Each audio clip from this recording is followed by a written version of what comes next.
কালকে ছিল রথযাত্রা, তো সেই জন্য ভাবলাম বিনিকে একটা ছোট্ট করে রথ বানিয়ে দিই। ওদিকে ও বানাচ্ছে রথের উপরে যে ছোট্ট পতাকাটা হবে সেইটা, আর আমি বানাচ্ছি রথ। করে রেড করো যাতে হোয়াইট না দেখে, একটু একটু হোয়াইট আছে, ভালো করে রেড করো। কি তৈরি করছিস? ফ্ল্যাগ না কিসের ফ্ল্যাগ? এটা কি বানাচ্ছিস বল? রথ।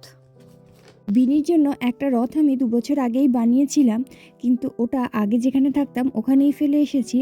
তো সেই জন্য এই বছর নতুন করে আরেকটা ছোট্ট রথ বানানো হচ্ছে, ওই আর কি কার্ডবোর্ড কেটে যেরকম বানানো যায় আর কি।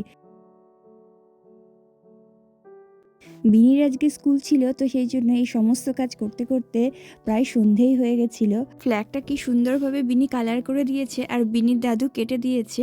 ফ্ল্যাগের যে স্টিকটা আছে ওটা সোজাভাবে দাঁড় করানোর জন্য একটা টুথপিক দিয়ে ভালো করে সেলোটেপ মেরে দিয়েছি, তারপর ওখানে বোথ সাইড টেপ দিয়ে আটকে দিয়েছি। বিনির একটা ট্রাক ছিল, ওইটার পিছনেই রথটাকে ভালো করে বেঁধে দিয়েছি।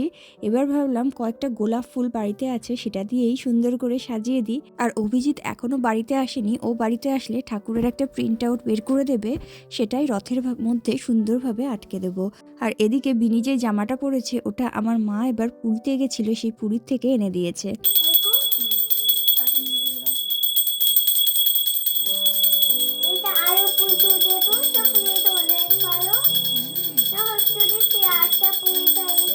পুজো দেবে কি তার প্রশ্ন বাণী শেষ হয় না, একটার পর একটা প্রশ্ন করেই চলেছে।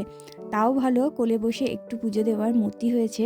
ঠাকুরকে একটু আপেল, একটুখানি খেজুর আর অল্প একটু কাজু বাদাম দিয়েছিলাম। তারপর এখন বিনি যাবে রথ টানতে, চলো বাইরে যাওয়া যাক। বলো জয় জগন্নাথ।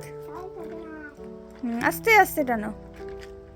আমরা ছোটোবেলায় রথের মেলায় যেতাম, রথ টানতাম, তারপর পাঁপড়, জিলাপি আরও কত কিছু খেতাম, রথের মেলায় ঘুরতাম। কিন্তু এখানে তো বিনি এই সমস্ত কিছুই দেখতে পাবে না, কিন্তু এই রথ বানানোতে ওর ভীষণ মজা হয়েছে। আর এই যে ছোট্ট একটা রথ টানছে, এটাতেও কিন্তু ও ভীষণ এনজয় করেছে।